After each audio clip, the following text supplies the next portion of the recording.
Hello lovelies, welcome to my channel. So today we're going to be talking about Audrey Hepburn's favorite beauty products and some of her favorite beauty secrets. So let's start out with a little bit about Audrey Hepburn.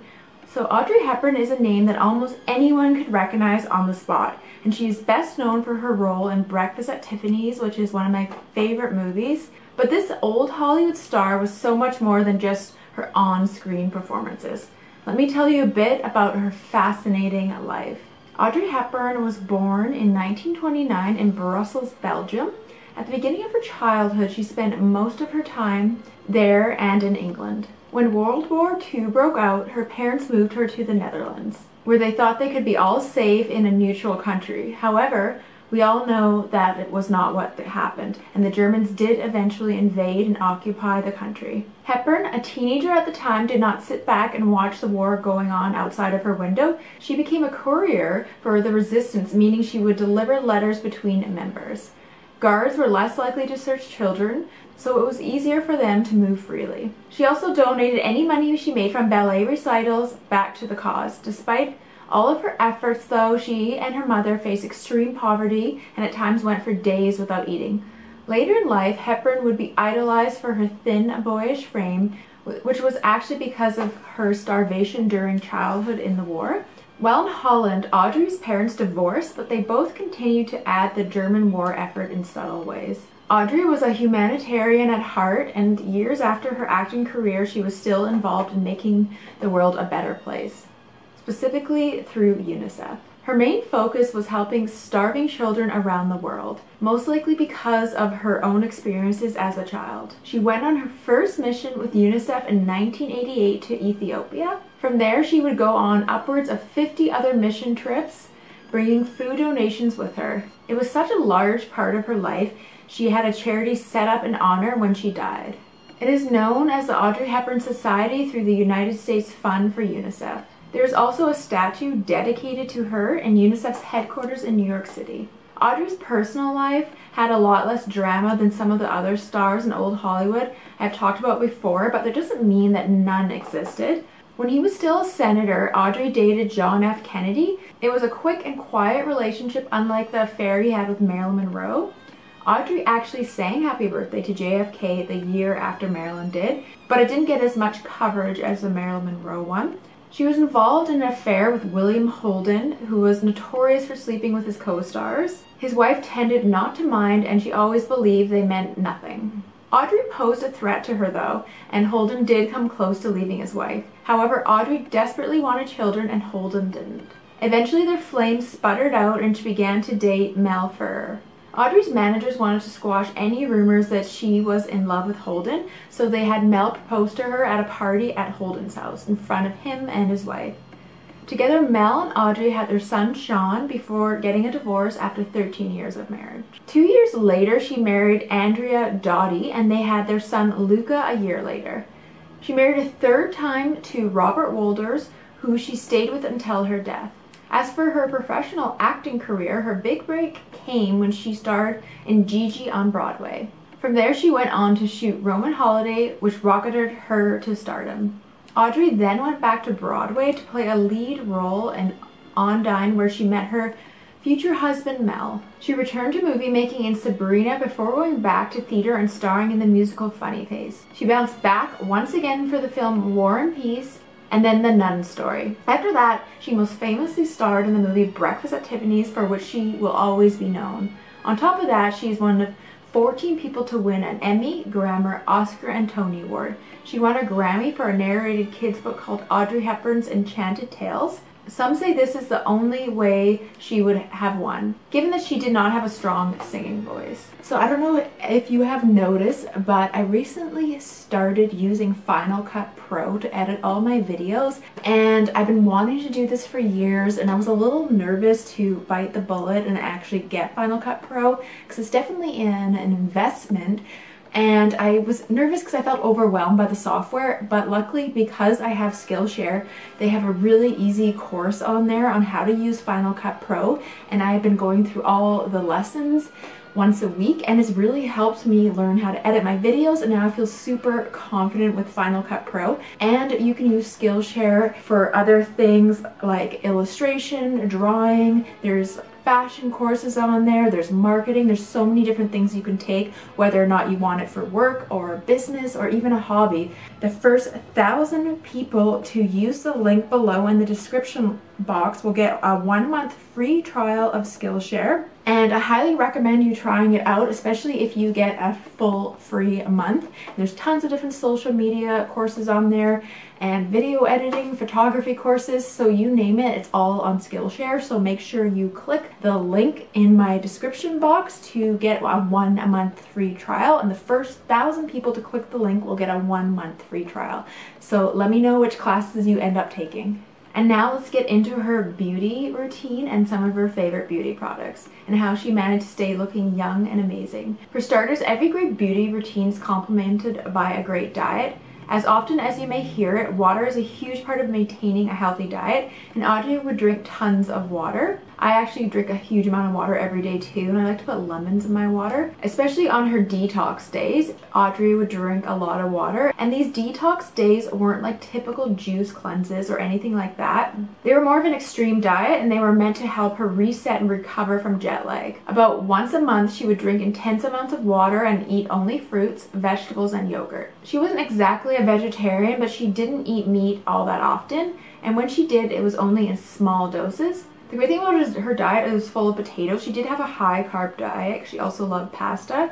Her son Luca attributes this to her being Dutch and her father being from Ireland. He also said that he believes she stayed looking so young just because she was a very joyful person. Luca said just the smallest little discovery would make Audrey happy, just like she was a child with a new toy. She had a zest for life right up until the very end. She also was not afraid to get old. Of course, she complained from time to time about having gray hairs, but she was not afraid to age. She embraced it. And I really like that. I noticed that Audrey Hepburn did look very natural even into her old age. So she didn't have a lot of plastic surgery. She did kind of let her hair go gray and just kind of let things be natural and embraced it.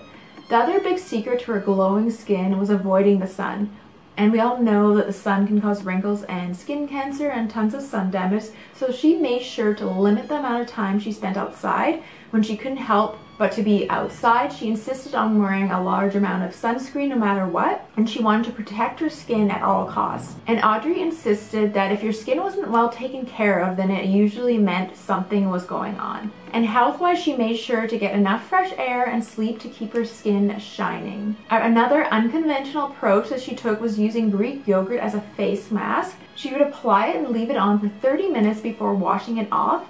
The lactic acid works wonders for exfoliating, while the yogurt helped to moisturize. The yogurt mask combined with oils and moisturizers kept her skin nice and hydrated. She also made sure to thoroughly remove her makeup every day without fail. Audrey used soap and water on her skin to remove makeup, and she liked the Erno Laszlo Deep Cleansing Sea Mud Bar.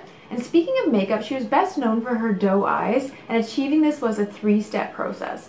The first was her eyebrows, which she kept very full yet feminine. They framed her eyes perfectly, and that was her goal. And next was her signature cat eye. And the steps to create the signature cat eye are as follows. First, look at yourself in the mirror and decide where you want the tip to end up. Audrey herself kept it short, but this is up for personal preference. However, it has to be at a 45-degree angle. This was non-negotiable. Once you know where you want the cat eye to end, take your liquid eyeliner and place a small dot. Next, you're going to tilt your head back and look down at the mirror. The goal here is to make the line from one corner of your eye to the other. Audrey would do this in one swift motion, keeping it as close to the water lines as possible. The important thing is to stop at the outer corner of your eye. Third is to connect the dot you made earlier to the line. Again, it was important to maintain the perfect angle. Finally, thicken it up and smooth out the lines. Now you have the perfect eyeliner for your doe-shaped eyes inspired by Audrey Hepburn. The last and most important step is the eyelashes. Audrey's makeup artist Alberto De Rossi famously and painstakingly separated each one of her eyelashes before and after applying a mascara. And he did this by taking a safety pin and pulling them apart. This, of course, is incredibly dangerous, so later in life, Audrey switched to using a lash comb, specifically the Tweezerman folding lash comb. Even so, her makeup artist was incredibly special to her. When he died, she made a comment that she would rather not act again than to have to go on to perform without him to do her makeup. Her commitment to him was truly beautiful. Another part of Audrey Hepburn's beauty was her signature scents, and she had a few perfumes that she liked. In 1957, she commissioned Givenchy to make her perfume exclusively for her to wear. Givenchy hired perfumer Francis Fabron to make the scent, and he delivered. Givenchy L'Ardi has hints of orange blossom, white poppy, musk, and tuberose. Famously, it got its name when Givenchy mentioned selling it to the broader public, and Audrey told him that she forbid it. And this is French for the word forbidden. And of course, by the end of the 1960s, the perfume was available in stores, but the perfume is still synonymous with Audrey Hepburn. Audrey Hepburn also wore the perfume Creed Spring Flower, which was designed for her as well. It was made in 1951 and also has a musky notes. A third perfume that you can still buy today is Kriegler's English Promenade 19 perfume, which was a citrus floral scent inspired by the Italian Riviera. And perfumes are not her only beauty items that you can still buy today. After years on set having her hair styled with heat, it was incredibly damaged. Audrey reached out to hair and scalp specialist Philip Kinsley for some help. He sent her his elasticizer pre-shampoo treatment. She swore that within a few uses her hair was healthier than it had ever been before. Supposedly she would import jars of it from the US when she moved to Switzerland. I know I already mentioned her skincare routine before, but I wanted to highlight one of the products in particular, and the Ernal Laszlo Sea Mud Cleansing Bar. This is a charcoal cleansing bar. It is meant to purify the skin without stripping it away of its natural oils. Audrey swore by this bar and even credited its creator quite a lot. She once reported as saying that she owed 50% of her beauty to her mother and 50% to Ernal Laszlo. She was not the only one who believed in his work, as he was the dermatologist to many other stars, including Marilyn Monroe. Marilyn and Audrey's names pop up in several shared spaces, like when talking about JFK and Ernal Laszlo. They were both opposites in many ways, both Audrey and Marilyn, but they were kind of in their same inner circles, and they both use Ernal Laszlo. The last beauty product that I wanted to highlight is Estee Lauder Pure Color Envy Sculpting Lipstick, specifically in the shade Eccentric. She said on multiple occasions how much she loved all of their products, but this specific shade must have been what she wore in Breakfast at Tiffany's. And this is not confirmed though, as it was never revealed. Most people believe it was either this shade or Mocha Pink, but the later shade might be the most plausible. Also, a lot of people say Revlon Pink in the Afternoon, but that one's a little bit different. It's not as coral, so I really don't think that one looks like it. And also Vintage Doll Cosmetics has a nice Audrey replica. So thank you so much for watching. I hope you enjoyed this video. Let me know who you want me to feature next. Also, don't forget to check out my YouTube membership. And with this membership, you get 20% off Vintage Doll Cosmetics and a bonus monthly live stream and a monthly video. And this is linked right next to the subscribe button. You'll see a join button. So I hope to see you guys there. All right, bye.